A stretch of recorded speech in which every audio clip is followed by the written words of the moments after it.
Hello, this is J.N.S, and I'm back with another banger.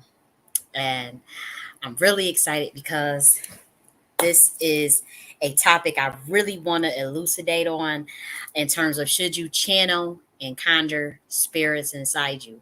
What does possession look like versus quantum entanglement? So, I want to talk about this topic because it's very controversial, very provocative, and from my personal experience with being able to channel, I want to just shed a little bit of light on not so much how to do it. I won't be talking about that, but more so like what are the implications and ramifications for doing it, under which circumstances does it work, and the likelihood of outcome in terms of a situation going awry due to um channeling or even possession. And so I want to talk about that. Um, what is this concept of channeling? And so we all pretty much know that when someone says like, "Oh, I can channel, spirits," or I can channel, it just means that they're able to talk. Um, well, rather, a person's body is able to be taken over by a spirit for the purpose of communication. That is something that has been around for a long time. Sometimes it could be telepathic channeling. So it's a form of communication with the spiritual realm. And so it involves opening yourself up to even receive messages from the spirit realm. Certain spirits more than others. Sometimes, you're consciously and intentionally seeking to channel a certain entity or spirit. It can get real deep. Now, some people, this is a natural gift. Some people, it comes to them very young. It's a part of, and it's something that's in their bloodline. It's shamanistic. It is, sometimes they're able to channel only certain entities from their galactic epigenetics or even um, their ancestral being as well. And so when we talk about like the concept of channeling, a lot of people they go seeking to develop that skill and seeking that power that comes with that for whatever reasons. For me, I have to say that is something. When it comes to me, it's a natural gift. It's in my bloodline. Unfortunately, from outsiders though, people viewed these type of things as possession, something that was sinister, it's evil. And the thing is with women, when it comes to women in particular, it is very easy for women to channel, to be conduits and vessels for channeling, for spirit communication, because they're already a walking portal. They're the ones that usher in actual souls from their vagina into the 3D, 4D, 5D realm, however you want to look at it. But they have etheric ties to the spirit realm, women. And so that is just common knowledge. And that's a lot of times in the movies that would show you, the movies with the possession, it would always usually be women. The women would get messages, they get burnt at the motherfucking stake. It was set on witch trials. You get accused of being a witch because you've got spiritual gifts. This is the stuff that men have always been very deathly afraid of when it comes to women, and clairvoyance in general. But women, when they purport to channel whatever, it's like, oh, that's possession. Let's get her out of here. She's a witch. She's doing this. She's doing that. A lot of that it's a gift. And so some cultures are more open to the concept of channeling, particularly cultures, shamanistic culture, even some of the some of nations and whatnot more so than others.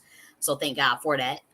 Um, in my community, Black American culture, with channeling, is something clandestine. It's something that we keep very covert in our community. I notice it's like we know about hoodoo and conjure, and women that we do have our priestesses. We always had hoodoo priestesses. We always had women that can tarot reading or channeling or whatever. We always had that. That's nothing new. However, it's something that's still a little bit underground, and maybe it should be that way. But it was always more so like, okay, these are our priestesses that's going to be out in the swampland somewhere out by themselves. These are very women. They kind of show you in the movie the Prince and the Frog. What was that movie with the Prince and the Frog or whatever, where they show that hoodoo conjure woman out there in the swamplands by herself in Louisiana, living off, out in nature, just all by herself. And they were coming to her for the get down. They were coming to her for work or whatnot, or for messages and for her to see and stuff. That's a real thing. That's kind of like what we've always had. Believe it or not, the Black church has always been involved in it. Well, I would say the Black church is aware of it, and what happens is Black Christians will go to us secretly, or they want to get tarot reading. Muslims come to us get tarot reading. I just find it comical. I have no judgment. I just find it comical.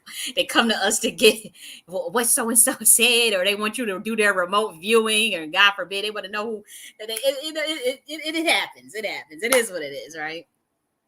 But in the same breath, we get condemned. But nonetheless, channeling is something that is in my culture is it's not like if you tell someone you do mediumship or something like that. Some people are going to judge you in my community. There are some people that's going to Bible thump their way into, they're going to condemn you. And then there's a very covert way, or people secretly respect it, regardless of what religion they're in my culture. And they will most likely low key come to your ass for help. If you're the real deal, they'll find a way. And so, back to my point, women tend to be, better conduits for channeling. We've seen this in ancient times, even with the oracles, Mami Wada priestesses, advisors to the kings, queen mothers. These were women that would channel. They were oracles. Usually with kings, even though the kings were priests as well, they've always had a team of women around to do the channeling, their mediumship, necromancy, ritual work, whatever it was. Kings almost always would have a couple priestesses around them, real ones that were trained, that it's in the bloodline for generations. It's something that's it's stuff that's tracked. And so these women would be they would have that in their blood for generations, and they would know how to channel. They were considered oracles back then, or sibyls back then. But yeah, it's a real thing. And so the best outcomes, when it comes to the channeling, from what I intuitively know, is if it's a gift. And a lot of times it is a gift. It's passed down, and you don't have to do anything. You didn't have to go training for it. It's just something that happens.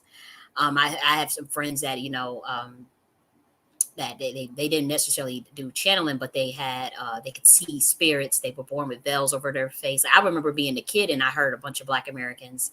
It was like Easter. Was it Easter? I'm trying to think. It was one of them holidays where you go and you meet up with all your families, right?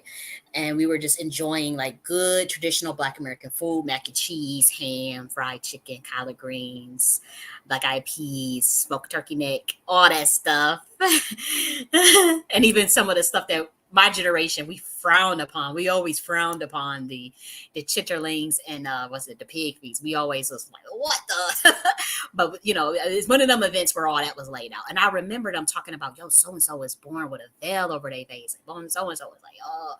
And then I remember hearing older Black Americans talk about stuff like that. Or they'll be talking about, oh, so and so is saying they see ghosts and spirits. They see spirits, and they able to see things, and it was always kind of like, oh shoot, oh really? Fascinating, but also kind of scary to them too. Oh, so and so was channeling, and so they went to go see that root doctor. And I remember growing up hearing stuff like that, very, very low key, And I think I was such a young girl, and I remember thinking like, what is that? Like, what does a veil over the face mean? When someone says they've been born with a veil over the face, I did not know what the hell that meant. And then I remember them saying, yeah, they could see spirits and all that. So it was very interesting. And so, is it wise to conjure up, to channel and to let spirits possess you? It depends. I would say most of the times, no, because most of the time you cannot control that energy, no matter how much especially if, say, it's not a gift and you are intentionally going after a certain spirit for a certain outcome. So say someone is like, oh, they're working with the Goetia, and they say, you know what, I'm gonna this person, this entity or this demon rather, they is known for this. And so I'll conjure up and let this entity possess me so that I can take on their power and their energy. I personally think that's a very stupid idea. That's just me. I'm not judging it. Well, I guess technically I am. I just personally would not do that. Why? Because you do that multiple times, or you do that with different entities, you may not come back from that. Two, you may not be able to control that spirit. They can overtake you. They'll pull you outside of your consciousness because you went to them. They didn't come to you. You didn't even have that natural born gift. I'm not saying you, but you know what I mean. People who do this for like fame and fortune or for like power. It can go really, it can get really, really fucking ugly. It can get really, really, really horrific outcomes if you go seeking out that without clearance, or that the entity did not come to you, or if you're going about it in a way that's contractual or from a pact, or from some sort of like you done conjured up, you created a circle, whatever, you conjured it up or whatever, and oh, you need to take on this demon for, you know. Me personally, I just find it odd because, one, the conditions under which they do it is usually through the modern version, which is to uh, enslave these spirits to a ring, or to conjure up, but they're enslaved or trapped. What happens when they get untrapped? They're gonna beat your ass. They're gonna turn on you and beat your ass, rightfully so. And so I have respect for the spirit world, and like, so I never understood. Like, I know in Western world they have no problem enslaving jinns, enslaving entities and spirits to do their bidding and work for them, having no respect for them. They don't take any transactional things that they tell these entities. They don't take it serious, and then they conjure them and let them possess them, and to take on their power. And under conditions of not being chosen, not having that as a natural gift. And I do think that oftentimes it can.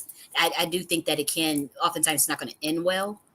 That's just me. I personally don't think it could end well to do that, because those energies could be very hard to control.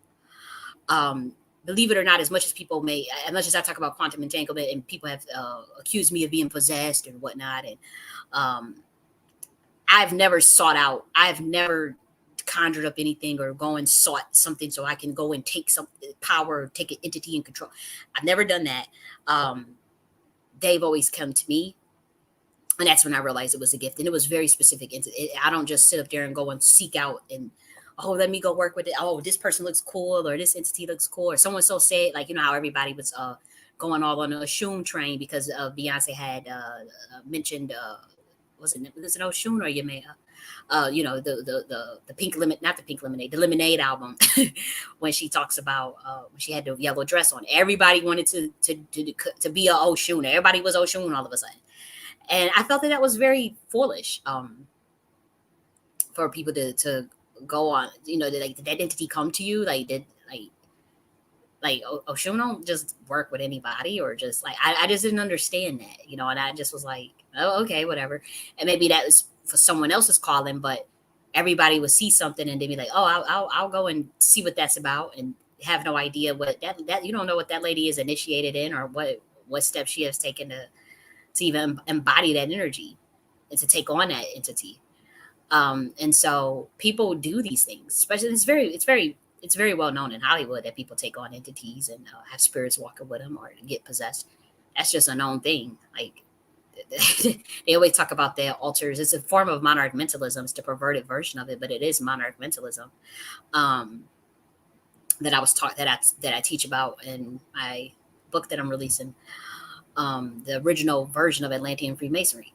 And so it's no secret that the celebrities do this.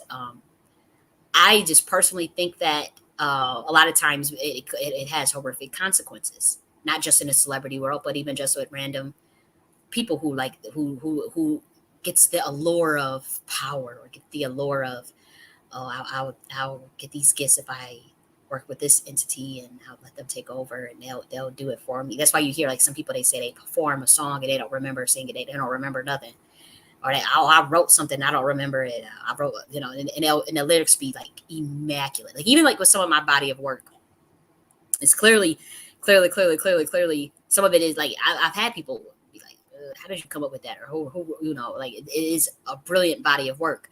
But believe it or not, I didn't conjure, or I didn't make a pact, or I didn't seek out entities to work with to possess me to give me knowledge or to give me anything.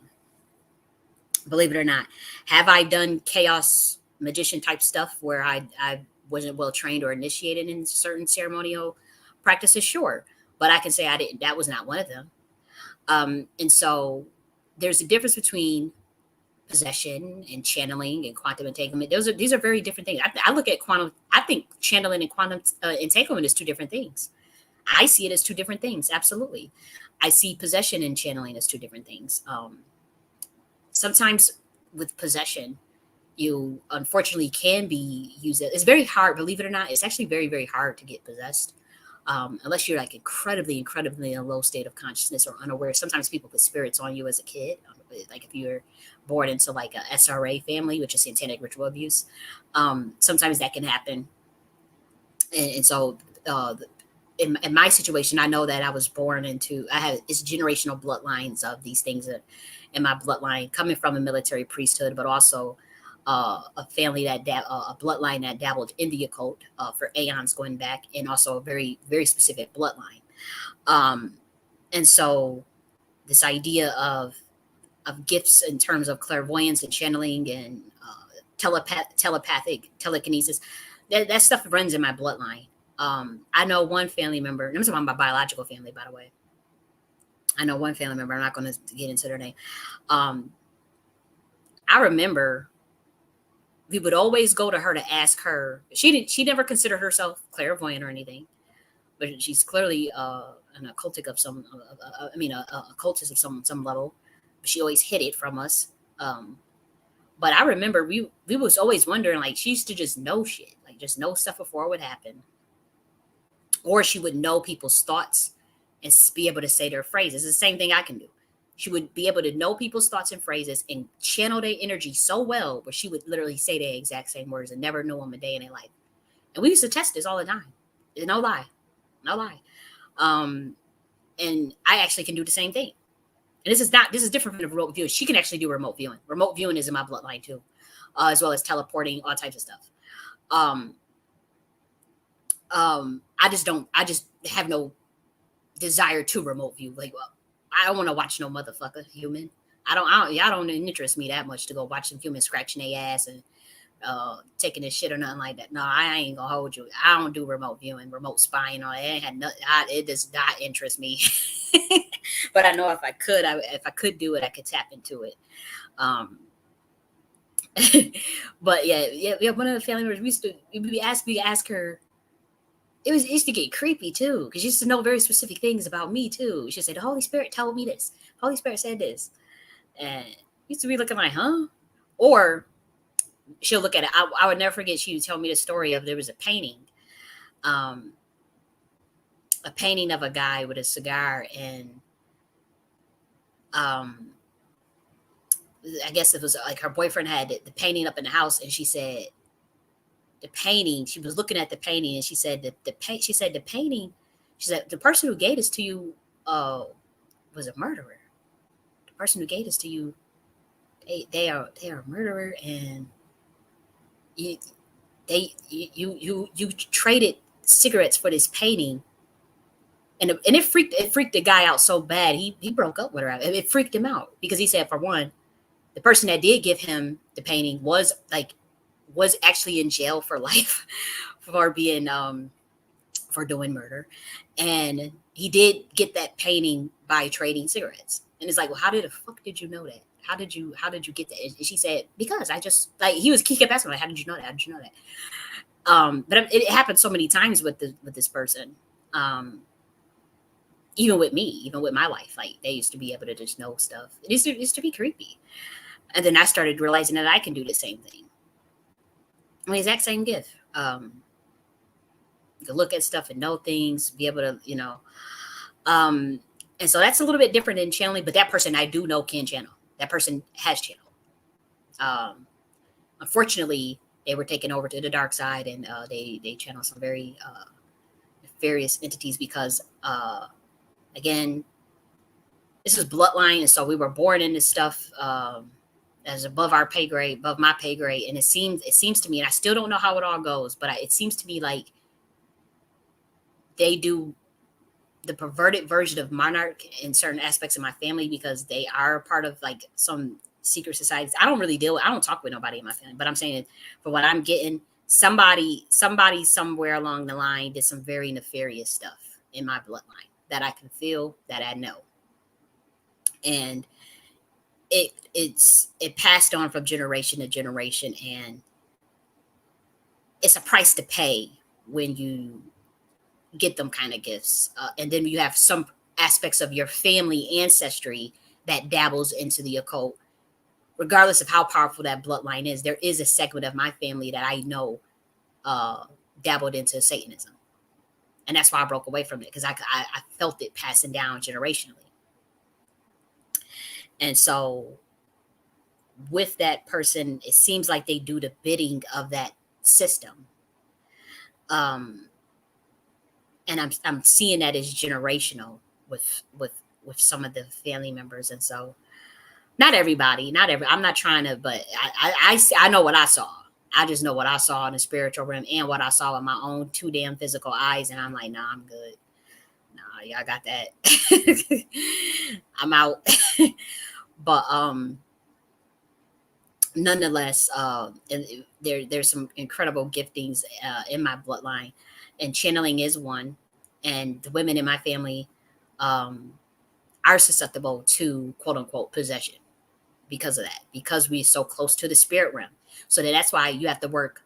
If you have that gift in your bloodline, you have to work double, quadruple rather. It's hard to always keep your energy up, vibration high, and protecting of your electromagnetic field and your aura. It has to always, you have to work at it. You have to know and be aware, because ignorance of the law is not ignorance of universal law is not an excuse from getting your ass kicked or getting, in a bad situation. If you know you have generations of channeling in your bloodline, just know that you could be susceptible, easier to possession. So, like, honestly, if you know you're one that, you like to drink a lot, you want to be careful. You want to be careful. That's why I don't drink anymore. If you do drink, and you know that you got a generations of channeling in your bloodline, you better be playing you some damn 528, 432 hertz. You better be playing that shit, 963. You better be playing you some high ass vibrational shit around your house with a bunch of protective. I'm serious. It gets that, because intranquil spirits do possess people while they're drunk. We know that. They don't call it spirits for no reason. And so drinking can open you up to possession. Drug use open you up to possession. And so that's why I don't drink or do any drugs for that reason. Because I am dead as aware that that I'm susceptible to channeling as a gift, and therefore, if you are susceptible to channeling because it's a gift, you are going to be susceptible to possession. And so, and women especially. And so, women, we have to keep our auras cleansed and our mind at peace. We have to be in control. You want to be even more in control of your motherfucking mind. Don't let no archons suck on your energy. None of that. Like, you gotta make sure that you don't give way to even archon parasites, because they'll implant thoughts in the mind too, and that could be that could be the beginning of forms of possession as well. And so, that would be my advice for those who are naturally gifted with channeling. It could be it's an incredibly powerful gift. Something to be ashamed of. That, like, when people say, "Oh, that person is possessed and that person is this." Yeah, it's very hard to get possessed. You have to open yourself up to that. Very few people. If somebody can just be naturally channeled because an entity chooses them to use them as a vessel, that is because that person is a messenger or a prophet. That's usually the reason. With me, I was not doing anything, trying to conjure up anything, trying to suck in energy, trying to do it. No, it just happened. When I told you, when that certain portal opened on August 2022, and I told y'all what happened, where it was just like, boom. That was a quantum entanglement on steroids. I didn't ask for that, and I have messages in my on my account from people from other occultists and priest who said, "Oh, it looks like they chose you. They chose you to communicate through." They knew what was going on. I didn't have no idea what was going on. I had zero idea.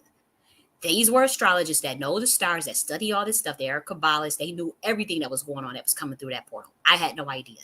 And I guess they were looking to see who was the person that was going to give out the message. So when I was online talking about the tribe of Judah and all these entities and the plans for planet Earth and quantum entanglement, blah, blah, blah, blah, all the stuff I was saying, that's when the person messaged me and said, "Oh, they chose you." Like, and he showed me these charts of these different planet constellations and was like, "Oh, this is the entity that came through it." These are very primordial Godhead energies that we're talking about, like Kalima and Tahuti, like, and these energies chose me. It was like boom. I did not ask for that. I was not seeking that. I had no idea what none of that was. And they came and was like took over, like boom, took over my whole body. And I was just speaking. And I do have a video, a YouTube video of that I made private because, and it's making more sense now. Like I think I will eventually release it to the public because then it's like, wow, everything that's happening now was validated what I said. But at the time in 2022, it just sounded like, oh, this person is just crazy because what is she talking about? Somehow, the stuff that video was the quantum entanglement session. And I spent 19 hours like that. No lie. The public didn't see that. But I know at that time I was monitored and surveillance. So I kind of knew that those that knew what was going on, they were tapped in and to see what the hell I was going to say. And I spent 19 hours like that, like full blown going and channeling, like possessed, as people would say. And I did not ask for that. I was not doing anything low vibrational at that time. In fact, I was just writing an encyclopedia. I was writing a book, going on Clubhouse, talking my shit. Not just Twitter space, talking about reparations. I was really living a relatively simple life. Oh, grad school, I was doing grad papers, and that just happened. No lie. Like, boom, I just woke up and said, I felt that, and I knew it was Kalima. I knew it was Tahuti. Like, that's when I found out that some CERN portal had got open and some shit like that, and it freaked me out. I ain't gonna hold you. I didn't know what was going on. I had no idea, but other people around me did. No, they did, and I'll never forget. He said, "Be very careful with that power and that energy because they chose you to get their message through." And I'm like, "What? Huh?" And so, like I said, it's very hard it's very, very hard to get possessed. Believe it or not, you have to open yourself up you have to say, come inside. You have to, conjure and do all this type of work to even get that kind of energy inside of you. But any event that you don't do, that you didn't ask for that, or you didn't open up yourself to that, or you didn't know nothing about it, and it just happens, that's because you are a prophet and a messenger, and God has chosen you, and there's nothing else you can do. Now, whatever God you believe in, it don't even matter. God has chosen you. And that would happen with me multiple times. And it was very, very old, primordial, ancient God energies, including the God, creator God itself. Oh, yeah. And so as I was like, okay, what is this about? That's when I started. That's why I do see that as a form more so of quantum entanglement and versus like a possession. I don't see them as the same versus channeling because I didn't purposely channel. Once it had happened, though, I realized like, oh, okay, because I had already been doing tarot, and so I said, well, um, once that aspect of the self of the archetype is open, it doesn't just close back. If you have an experience where you are channeled or taken over and you didn't ask for it by uh, the Godhead, you don't ever go back to being the same. You don't ever go back to being normal. You don't ever see the world again the same way. I know what that happened in 2022 and happened in 2023, right around the Lionsgate portal. And it's a lot, it's a lot to handle because I know I knew for a fact that because it's so hard to explain this stuff without, because it's kind of covert and clandestine still. Uh, People still think it's like, oh, it's the devil and it's this and it's that, and so I don't necessarily have those kind of hangups, but it is still the concept of quantum entanglement is still hard to explain, right? It's even understand in human when it happens between humans and God, but I know for a fact because she the energy came through and she said, I'm the primordial mother. I am the creator God. And and she was letting me know what was they was trying to do to me and what was going on. This is when I was telling y'all about them trying to sacrifice. I keep saying screaming from the rooftop, what was going on with me and what they were trying to do. And she was telling me, you know, this is what's happening. And she had to overtook me. I wrote about this in my book, The Divine Feminine and the Language of the Gods, Queen Mothership Part 3. Is I talk about this story more so in that detail, in detail in a coherent manner, and had to write it out so it sounds much more coherent than what I can say now. But I know that she let me borrow her power to keep myself alive, whatever, and it did feel like God. It did. It wasn't me trying to conjure up no sinister type of things or whatever how people look at it. I never even got into that. I never worked with uh the lower rims or the lesser key and all that. I've never been interested in that. I never. So when that happened, it really took me for a loop. It really took me out, man. It really opened my mind. And so, as far as me being able to channel, uh, that's been since 2022. As far as channeling the heavenly realm, channeling the God realm, and there are things that if I'm not supposed to express to humans or not supposed to tell, I won't get the information because God knows I have a big mouth anyways. Every dimension I ever went to, I always had a big mouth, and so there's always things that if it's something that I'm not supposed to talk about or make known to the people, then it's gonna be blocked from me. But anything that I tell y'all, I know I'm getting permission to tell y'all because most of the time I'm one foot in the earth realm and then one foot in the spirit realm, and I can feel that most days as a mystic and as a priestess. I can feel most days I'm in both realms. What we say the earth realm is the spirit realm too. It's an aspect of the 3D is just a frequency of the whole entire cosmos in terms of this dimension, and that could be true too. But I know it's density, and that's what we miss. It's interesting because a guy was just I forgot his name, Stephen Kelly. He was just mentioning about density is what's missing, and that is true. I think it's all interdimensional with levels of density and frequency.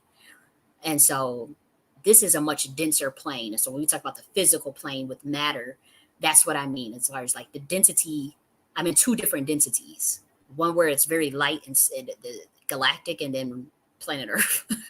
And then I think it could even be more than that.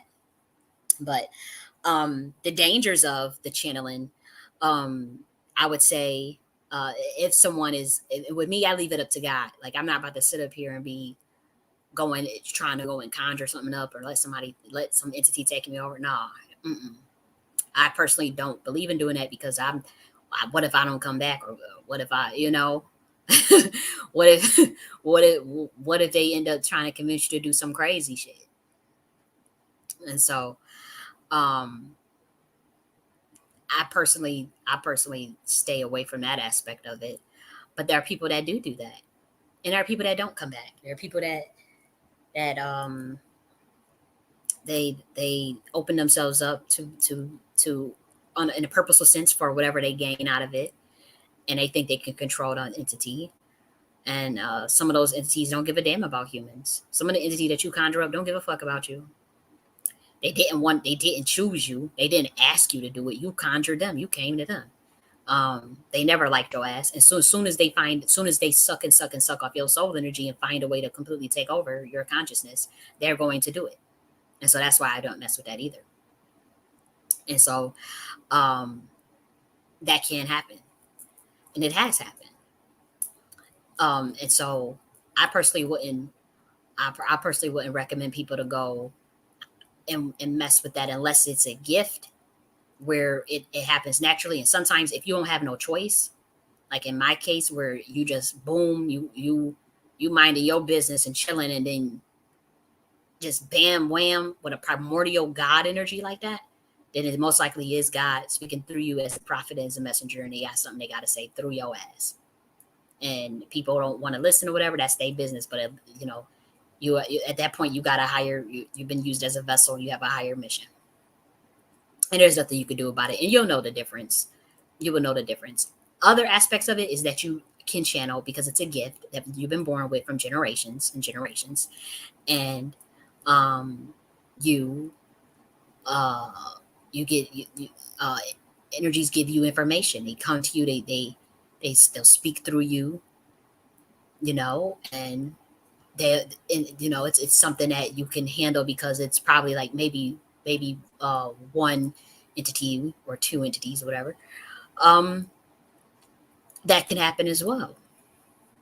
It can happen as well. But as far as like trying to force, trying to uh, force an entity inside of you or something like, no, I don't think people should be doing that because I think that shit can get real messed up or seeking out something.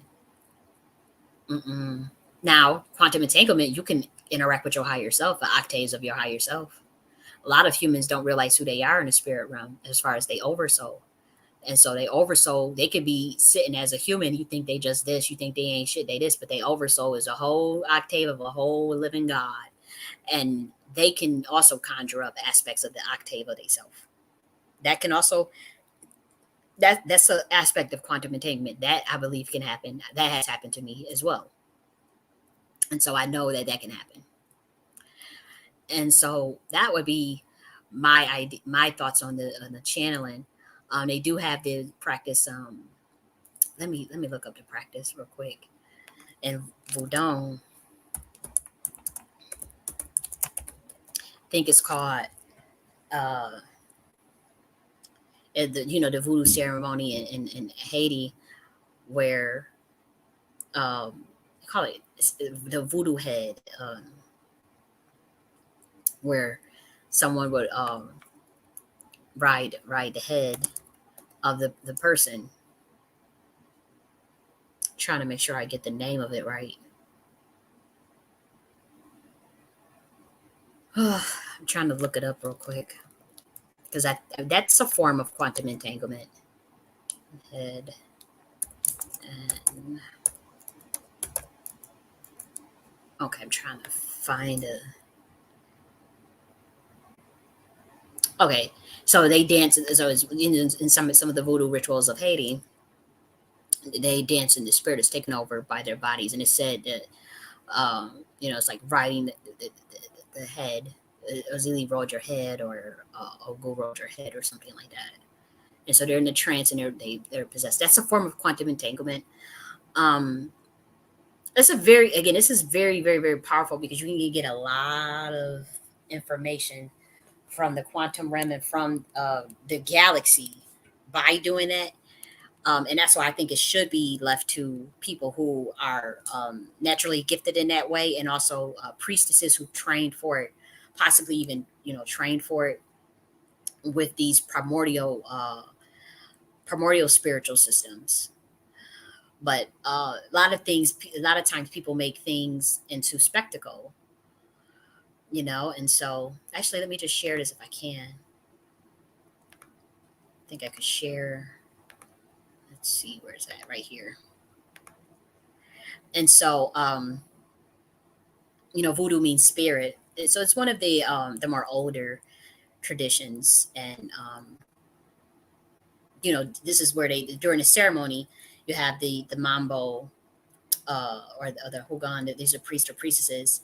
They may do animal sacrifice, and then they may ask the spirits for advice or help with problems, and any requests that they may have.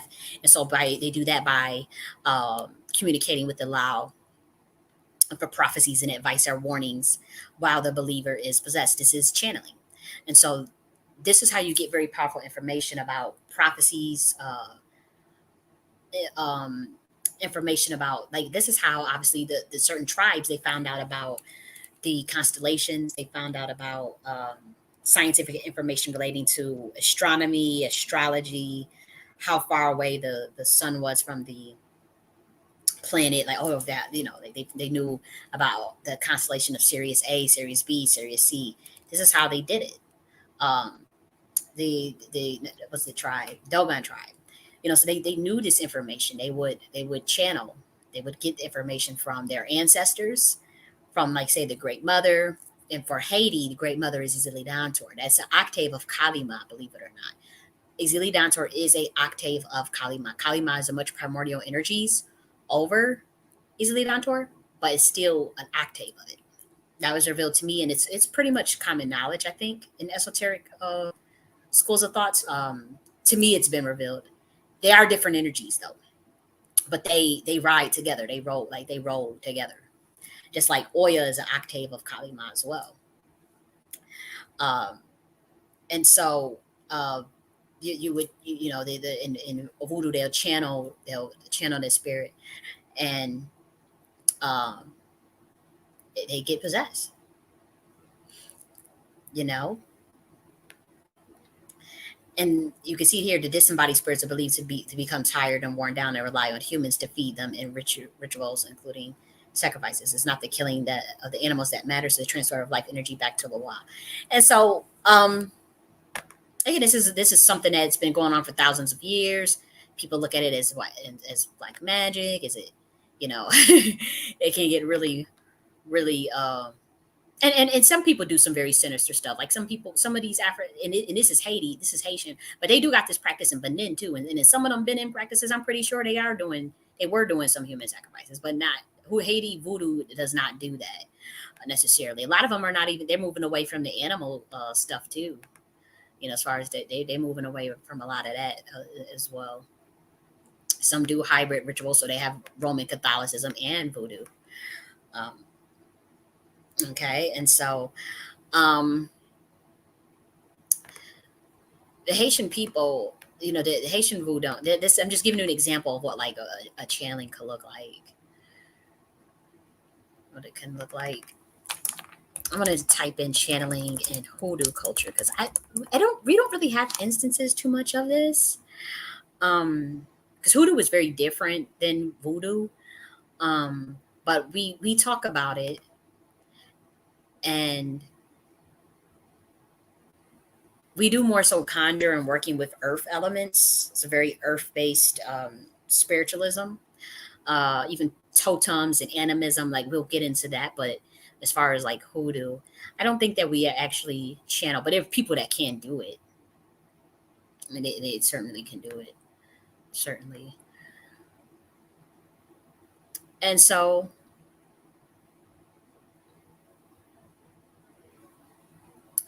this is interesting. This was a code that was left in someone's song. I don't want to put their business out there, just in case that was a secret code they were trying to pass on to, like, a certain group of priestesses. So, wow, this is some deep stuff. Yeah, but I do think that it is something that is a gift. I just think that I find it disturbing, like, in certain sects of, like, the new age, where everyone is trying to make this like this make it a competition, or make it, like, more so very a spectacle of channeling. It's like a spectacle. And this is very this is so I just don't understand. And so um you have to let things play out. And we'll see that. And so when people are doing these transcendence channeling, like she said, like it says here, they allow a supposed entity, it could be to see spirits, aliens, angel, higher self, etc., God, to use their body as a vehicle to communicate. And so channeling is the process of revealing information and energy not limited to you by conventional notions of space and time that can appear receptive or expressive. And so with me, I have to say, the people who want to know, because I've heard I can see things in a spirit realm, and then also actually seeing things on Twitter when I would like going on my little quantum entanglement sessions where people are like, "Oh, she's possessed by a demon, she's possessed," and actually some of my family members say, "Oh, you were possessed," and I'm like, "What?" But no, I didn't go looking into information or trying to conjure up spirits or anything like that. No, no, no, no, no. It just that was something that just happened. Um, and since that happened in 2022, I have had access to both realms, this realm and other realms, other dimensions, including realms not even in this solar system. And so once that had happened, once whatever they did on 2022 when it was opening up all them damn portals, it affected me permanently. And so I can see things, I can know things that are going to happen before they happen. I've been able to prove that. I can get messages from uh, gods. I don't talk to tranquil spirits. In tranquil spirits, I don't have anything. I'm not judging anybody that does it.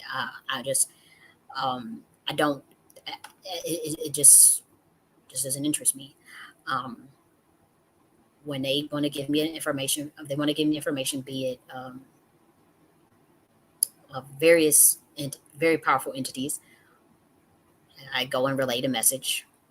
Um, and sometimes even me as myself, as a higher self, as an octave, I'm able to channel information through quantum superpositioning of my entire being. You know, and that's also a hard concept to explain. But yes, you can be in two spaces and time, but you want to be careful with that too because you don't want to fragment your consciousness either, and then you don't want to be fragmented. And so I'm very much conscious of that as well.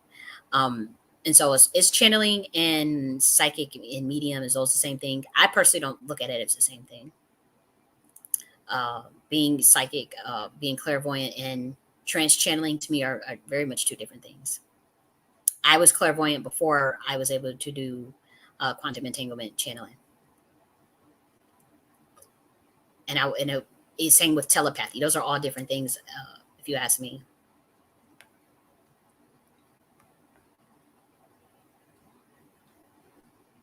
So let's look at this as a brief history of channeling. So it is a universal human experience throughout all places, not just the Africa or India. It's happened in the West. It's happened on all 7 continents where people talk about the phenomena of being able to channel various entities.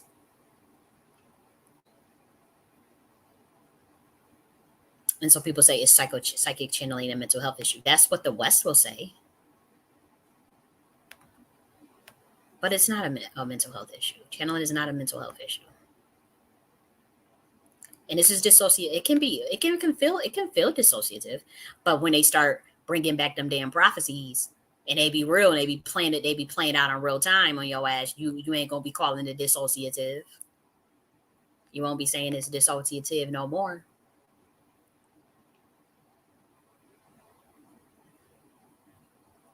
because that's what happened with me. I was giving out dead ass prophecies that are playing out in real time today.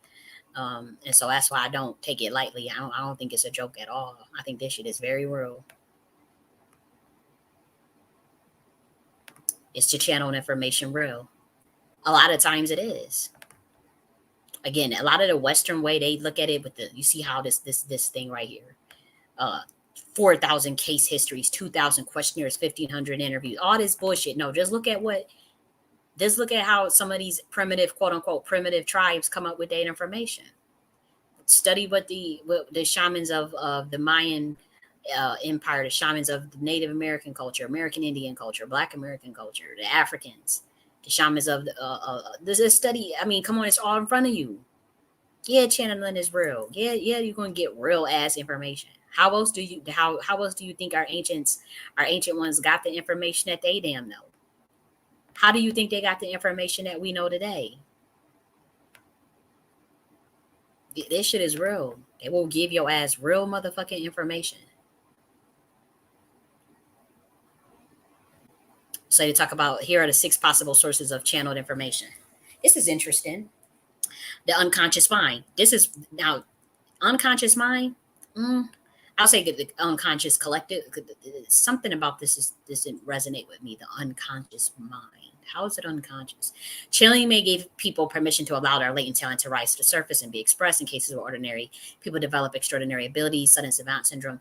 That to me is auto-conscious. That's the auto-conscious mind. The auto-conscious mind is where is what creates the uh, quantum field of infinite permutations of probabilities for to express your talents. That's not the unconscious mind.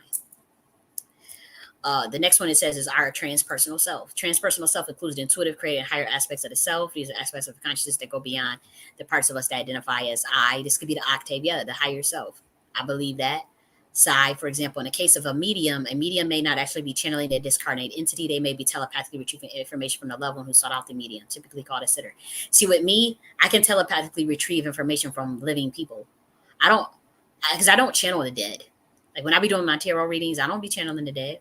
It'd be like telepathically retrieving information, and I don't be remote viewing in their brain or nothing, like going over to who they say and be looking at them. Nah, it'd be like a reservoir, like again, I told you about the computer server. It'd be like a computer server that got the databases of everybody's like collective mind, kind of.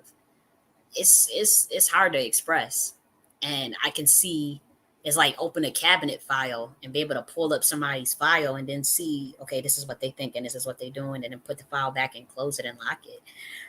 Very few people can do that. It's a blessing and a curse. People can say it's a blessing and a curse, but I can do that. Super psi, in addition to getting information from the sitter, the medium may also get information through clairvoyance, claircognizance, clairaudience, precognition. I get clairaudience in dreams. I am clairvoyance, precognition, etc. Yeah, that's very real too. That also helps. That's how a lot of tarot readers get their information, or psychic advisors get their information. Psychic reservoir. Let's see. This is what I'm trying to. This is what I told you about that server. Imagine that every moment in time is stored in a library. We call this the psychic reservoir, and it's the idea that information can be accessed through a repository of everything that has ever happened and will happen. Boom. That's exactly what I'm talking about. It's a reservoir, but it's like a server. It's a server of a repository, collective conscious, will you, of humanity, of everything that has ever happened and everything that will happen. Based on permutations of probabilities. And the last one they have here is channeling entities. And so finally, there's the most obvious possibility in which channelers are actually channeling an entity. That I know for a fact. I know for a fact that Kali Ma was speaking through me. And when nobody else believed me, when everybody else thought I might have been, I think the language that I was speaking, is I was speaking certain languages. I think the entities that run this system, like the interdimensional beings, I think they know exactly what the hell I was saying. And I honestly think that's why my ass is still alive, because some of that stuff I was saying, the stuff that no human on this earth would know. Even me being me, I did not know nothing about no being named Arisha. I'm telling you that being, I remember it was such the heaviest energy I ever felt in my life. It was heavier than Saturn's energy. It came and got me and pulled me down to that underworld and said, and gave me this message. And I was telepathically communicating to her, "What is your name?" She said, "Arisha." She gave me a message. She said, "Get your ass back up there and tell them what I said." And I was scared because I didn't know nothing about that. I didn't ask for that. How would I go and know about to do some shit like that? It's an uninitiated, just a random ass human just running around working on an encyclopedia talking about some reparations for Black Americans. How the fuck would I know about that? I'm telling y'all, this is what happened, and it did freak me out because I didn't ask for that. And I remember thinking, like, damn, I think this is it for me. I just knew I was gonna die. Because I remember going deep, and it wasn't like she actually showed me. She said, they got these underground bunkers. That's what she was telling me, that they got underground military base, underground stuff that they were doing with coming up with that abortion, painless laser abortion, the laser abortion that they were coming up with. And she was saying that she didn't approve of it. She had already had warned them. She said they're not even listening to the ancient ones anymore. They're not even listening to us. Like she was kind of mean to me. Like she wasn't the nicest. But how would I have known that? I was like, I don't know nothing about no Arishka girl. I was like, what the hell? And I ain't gonna hold you. When I got back in my bed, my soul was back in my bed, when I actually was, when I woke up I was like, yo, that was wild. I was like, that was so wild. I remember like, what the hell is going on? Then that's when Kalima and Tahuti and Yeshua, it's when all these, I'm like, what the hell's going on? What? And that's when I found out a Black American went on, one of the Black Americans went on Twitter Spaces, and not Twitter Spaces, on Twitter, and said they have opened up a CERN portal. That was the same day all this happened, mind you.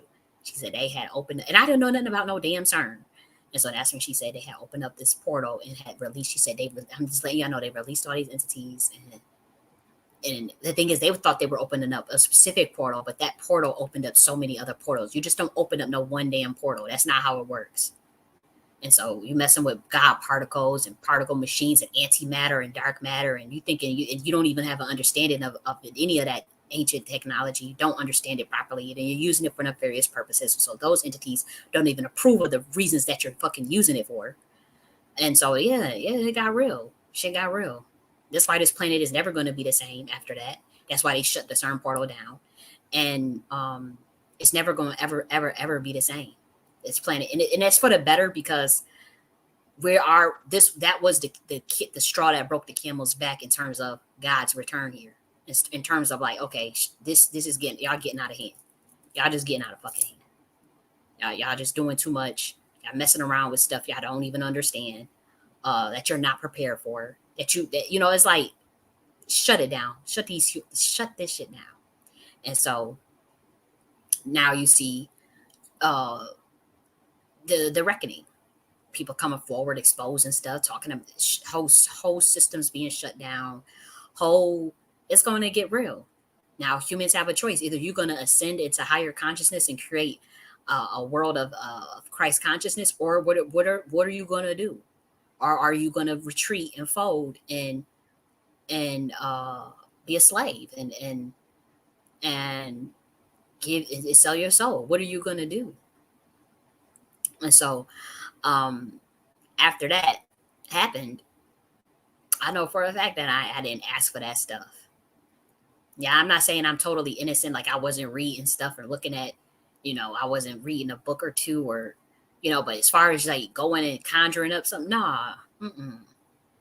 But that's what happened. And I've always been spiritual though. I've always been spiritual. I told y'all that story when I was 5 years old. Everybody was the kindergarten teacher was asking us, what you want to be when you grow up, what you want to be. And I always knew I wanted to be close to God. That's why I said I want to be like, I knew it was like a priestess, like something like that. I didn't know the word at that time at 5 years old, but I was saying I want to be with God. Like I want to be close to God. I want to be spiritual. Like that's what I always knew. I said that at 5 years old. Everybody would say fireman. Everybody say teacher and all that. And I knew, I'm like, that's what I want to do. And that's when the teacher pulled me to the side. She said, you could do that now. You could be that now. And I said, what? I was the 11-year-old kid. And you can ask my friend, like childhood friends, this, no lie. I was the 11-year-old kid that got up at 5 a.m. in the morning, every motherfucking morning, did my meditation and read the Bible.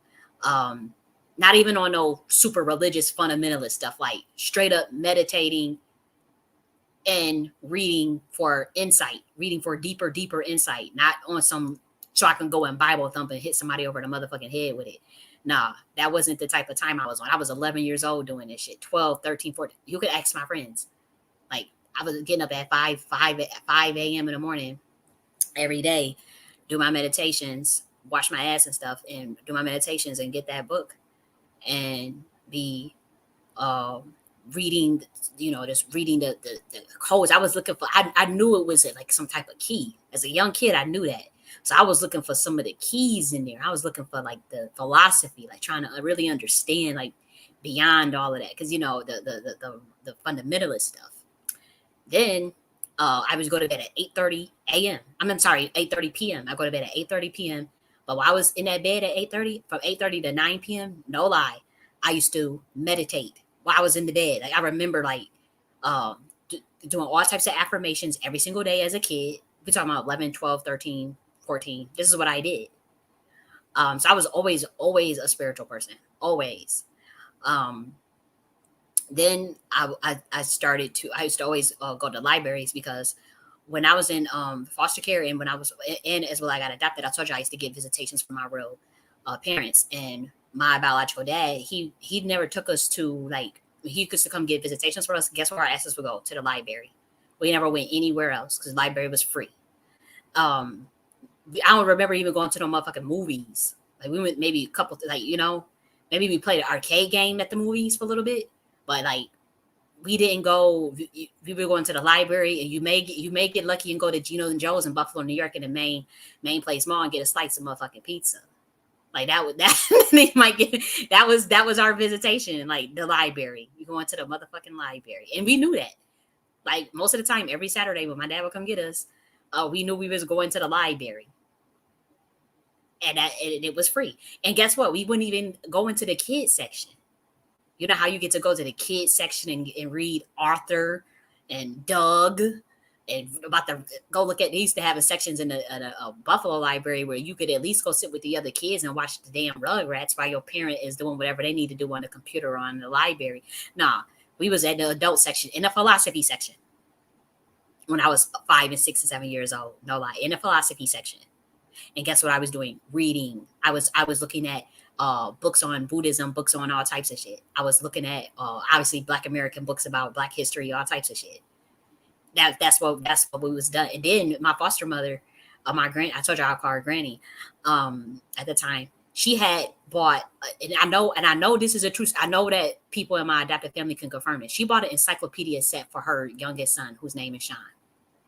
Encyclopedia set for A to Z, like a whole like every encyclopedia.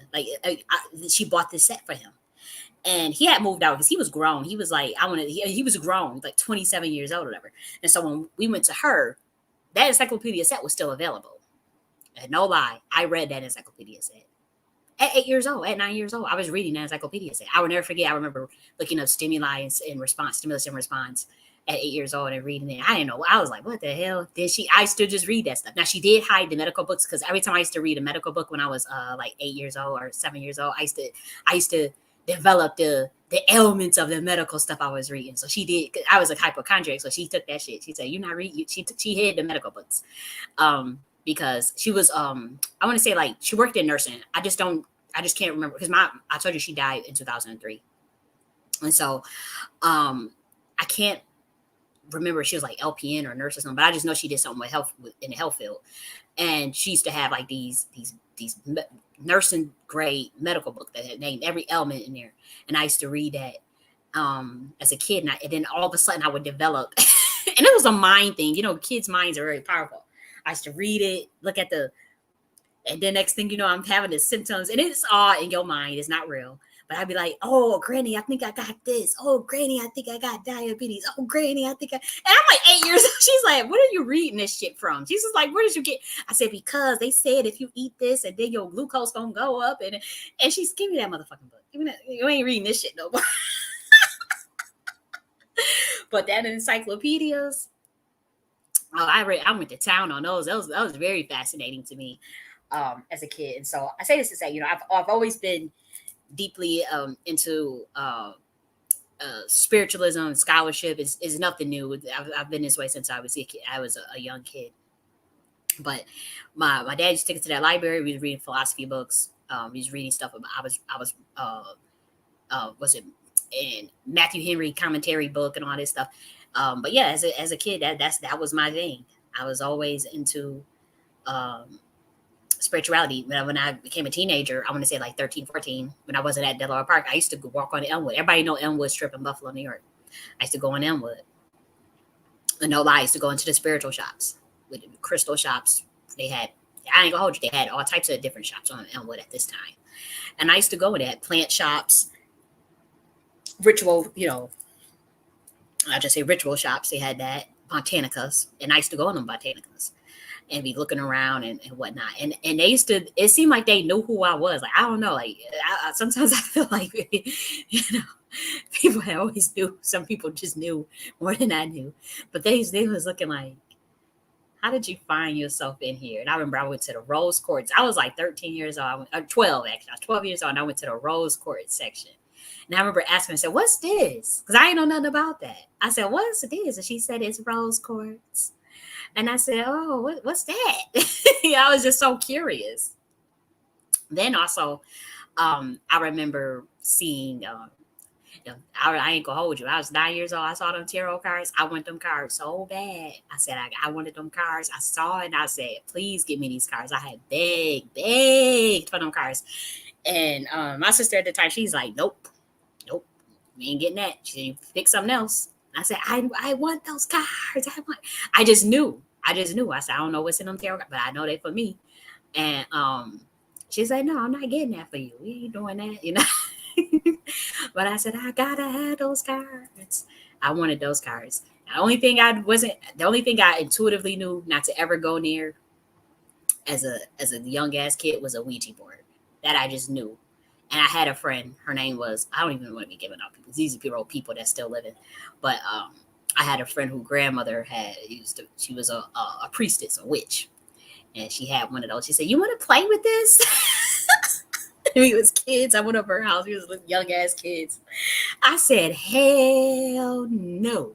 I looked at that and looked at the energy from that because her grandmother was a priestess, and I got that in my bloodline. We both were very powerful spiritually. As young kids, we were always very spiritual. Um, and we both. She just, I said no, I don't want to. I said, mm-mm. We was listening to some Emile LaRue. No lie, this is how Emile LaRue came out with Cage Bird album. And me and this girl, young as hell as we was, I think it was about 11 years old, we used to listen to Emile LaRue. We used to get our in Khalees, Wanderland album. It wasn't even released in the US. Like it was so hard to get my hands on that, but we was able to get our hands. Anybody know how hard it was to get your hands on that album in 2005, I believe, 2004, 2005, one of them years. It was very hard, but we were able to get it was an import section that they had, and we were able to get it. It was like the last one too. But anyways, listen to the Wanderland Khalees album and a Emile LaRue Cage Bird album. And Michelle Indiazo cello. This is the type of kid I was. This is literally the type of shit I was on at 11 years old. Oh, and Anthony Hamilton coming where I'm from. I'm telling you, I was like 11 years old, but I felt like I was 50. I felt like I was 50. So, and I tell you, my family used to just look at me like, this bitch is old as hell. I used to get picked on as a kid for that. Like, why do you act so old? You act so old. Even my adopted mother used to say, old soul, man. You are old. And I'm like, I don't know what that's about. I don't know. I'm just living, But that's because I've always knew I was old soul. I always knew about my past lives. I knew very much well that I had reincarnated on planet Earth this time around. Not consecutively. It wasn't even so much a purpose or reincarnation. I was asked to come down here. So that I always knew at 5 years old. I always knew. I used to look at my hands and say, oh, I'm finally back. I cannot believe I'm back in the flesh. Hey. I was excited. Like, hey. And so I had those moments. And I was not the only one in Buffalo, New York that felt that way. It was other kids. Oh, I remember growing up and hearing other Black American kids. It used to be fascinating to us. And so that's how I know that there's gifted Black kids in Buffalo, New York. And that's why they target Buffalo. They target Oregon. They target certain areas of the Midwest too. In Alabama, I'm telling you, it's a lot of gifted. It's a lot of gifted souls here on this planet in America and everywhere. But I'm just speaking from point of reference of being in America. And I remember like other Black kids, I used to hear them say, we grow up, people like, yo, isn't it so fascinating that we're back in the conscious mind? Or like they used to say, like, we actually are back in the flesh. And it's like, look at our hands. Like, and we were like 9 years old. It's like, look at our hands. Like, look at what, and or we used to always talk about, like, you know how like the theory of I think, therefore I am. No lie. I remember me and some other Black Americans kind of discussing. We didn't know obviously who Descartes was, right? Or this I think and I am process.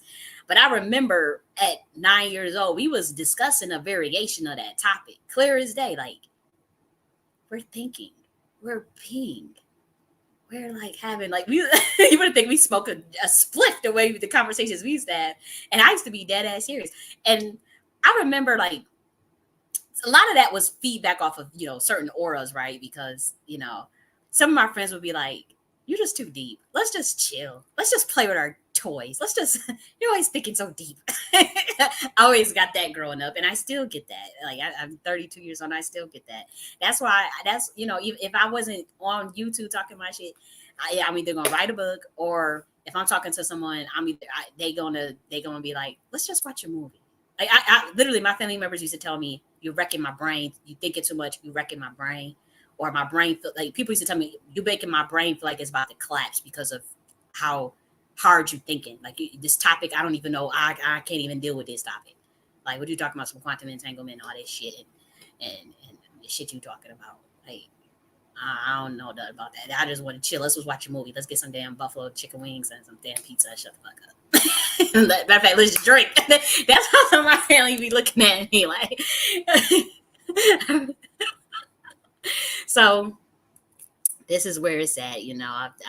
That's why I do like this little YouTube thing. At least I can get up here and talk my shit, and people get tired of hearing about it. They just click off and do their own thing, or they not gonna listen at all. But at least, for those that can understand, at least it's out there.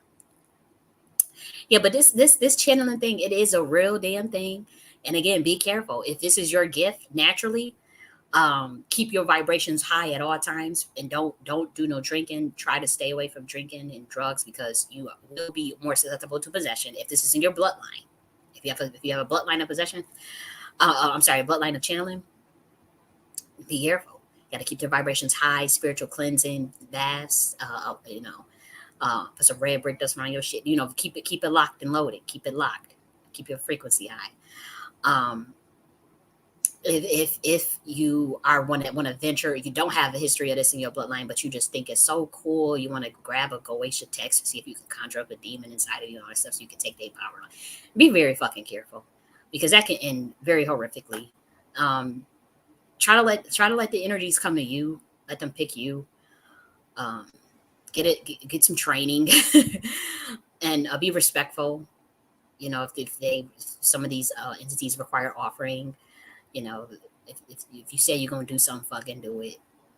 Say if like people they say about saying expedite, you're gonna have a pound cake, and she like pound cake. Uh, you know, you want to conjure up Ogun and say, "Oh, Ogun," but you better have for what? Like these are very old earthly deities. But what the fuck do they want to be bothered with a lowly human for? I'm not gonna hold you. That's what I ain't saying. That's what all of them thinking, but a lot of them do be thinking that shit. So it's like, what's in it for me? Some of them, they just be on that type of time. Some of them do. Some of them do. What's in it for me? What you got for me? Why do you want to? Why do I want to work with you? Why? What? Huh? And so that's something you got to understand. Like, if this whimsical ideas that you got about the spirit world is not all that. Okay, and so that's something that people need to understand. It's not all whimsical. You know, oh, everybody's going to coddle the human race and coddle and baby us, and we don't know any better. No, some of these entities will fuck your ass up. They'll kill your ass if they don't like you. You disrespectful, especially for those of you that mess around with women. Like you see, P Diddy had the Ezili Dantor tattoo on it. Big ass Ezili Dantor tattoo on his back. Everybody know that Ezili Dantor is the protector of women and children, especially single women. She doesn't like rapists. Now everybody knows that. Like, I want to say everybody. I mean, at least everybody from that culture. They knows that Izili Dantor protects women from rapists, and she gets justice for women who get raped. She gets justice for them. She gets justice for women who have been abused, any type of abuse, hitting of domestic violence. She also protects bisexual women and lesbians. Um, this is an energy, like she is fierce for women. She fights hard for her women. And so, and she fights hard for men. She loves men too. Like she ain't, but I'm just saying, like let's be real, like she has her preferences. Um, so for when he get this tattoo on big ass tattoo on his back of Ezili Dantor and baby, and we looking like, huh? Like that's like a tattoo is like a portal too. You got a tattoo of her on her back, and that's like a portal. That's like you branding yourself with that, forcing yourself on that energy. And so I think he did that later on when he realized that, oh shit, black woman is God. Oh my gosh. Now, I do think that when it comes to redemption and when it comes to walking away, or when it comes to having to atone for things. I think that those energies turned on him. I really do. And you know, part of making that right is he had to make that right with her, make that right with, you know, on his path. They ain't, you know, but at the same time, I'm not shocked that that stuff is happening to him, because Izili Dantor is a very hard energy to control. It's a fire Petra. It's a fire spirit, and and they're sacred. Like, they don't. I know people like to think, oh, we can do whatever we want and work with these energies. Some of them energies don't like no low vibrational shit, man. They just don't. She one of them. She didn't like when I was doing all that drinking. I don't drink no more, but when I was drinking, she didn't like that shit. I could tell she didn't like it. You know, and I used to get her shit. I used to, you know, I used to have her stuff decked out, decked out. And I don't now, because I'm still in transition phase of getting settled. But you know, everything she, you know, she likes, you know, but you know, I could tell that she had an issue with that drinking. And that's all. That was pretty much. I don't drink anymore, but that's pretty much the only thing I was doing. But I could, you know, you could just feel the energy. Like, can I tell you that, you know, I don't like to. I'm still rolling with you, but I don't like all that damn drinking you doing now. You know, you gotta chill out. You gotta chill. You gotta grow. You gotta evolve. These energies want to evolve, and when they working with you, they want you to evolve too. They don't want you stagnated. You not living to your best potential, and they want to dwell in. You know, I don't care what kind of altars you getting them, what kind of things you getting them, or what are you tattooing them on your back, and you doing, you trying to praise them and all this stuff. No, they don't. They like, you know, that's like with the ant. Sometimes the best altar and the best ancestral altar you can build is taking care of your own temple and taking care of your mind, body, and soul. Sometimes that is the best altar you can build, and that's what my ancestors told me. They said, you know what you can. I mean, I used to have. I get them up. I'll load your ass. I will. I can get you big ass pies, cookie, cake, and I'm not knocking it. I still think people should do that, right? So I'm not knocking it. I'm not knocking that at all. But I remember, you know, sometimes they would tell me, they're like, you doing all this shit, but you ain't taking care of yourself. It's like the best way you could honor us, and the best way you could praise us and be there for us is to take care of your motherfucking self and keep your vibrations high, keep your mind right, keep your body right, keep your mind clean. That's what they would tell me. Stop fucking drinking. And I listened. I listened. I did listen to that. I said, okay. But I remember that. And even though Goon told me the same thing, like, we good with all this, but you humans, like, we the best way we could, shit, we want to see you evolve. We tired of these transactional things and all this, they sacrificing dogs to Ogun. Ogun loves dogs. He's like, why would y'all think I want a dog to be sacrificed to me when I love dogs? What kind of shit is that? I don't do nothing for me. I remember him feeling it, and I never did. I never sacrificed an animal, or anybody for that matter. I knew not to. I knew not to dabble in that. But I remember him, you know, saying that. Like, I was looking at something. I remember seeing that ritual over in Africa, and I remember clear as day. It was like, what the. Now he like grapes, you know, and palm oil, shit like that, iron, nails and shit. But